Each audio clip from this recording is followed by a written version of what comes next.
ये हम यूपी और बिहार वाला होवे एक बार गा दो। हां ये गाना बड़ी फेवरेट बा भैया जब गाना हम गाए थे आपके मुंह से वही सुनना चाहते हैं।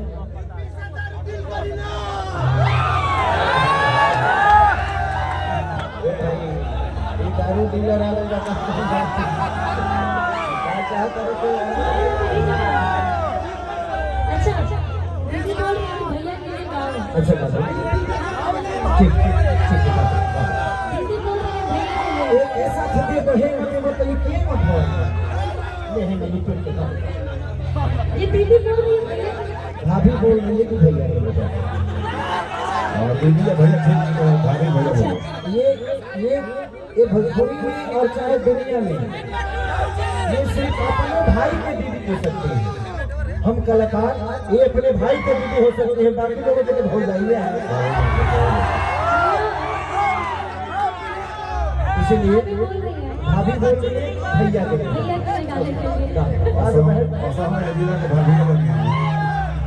अंकल दीदी क्यों नहीं है और जो ये परफॉर्मेंस देखने वो अलग ही है। चल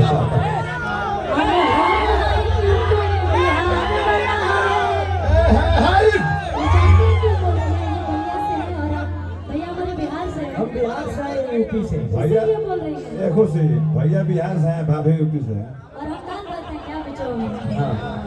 तुम भी यूपी से ही हो तो फिर भैया चल ठीक है, हम भैया हैं। ये हमारी बहन है, तू अगर बहन बनने की कोशिश मत कर। अरे हम हैं बिहार वाला हमें आही रोहित सब हथियार वाला हमें आई के कदक आंख जो ना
इधर पीछे पर तीन बार, इधर पीछे, इधर हमारे सब कुछ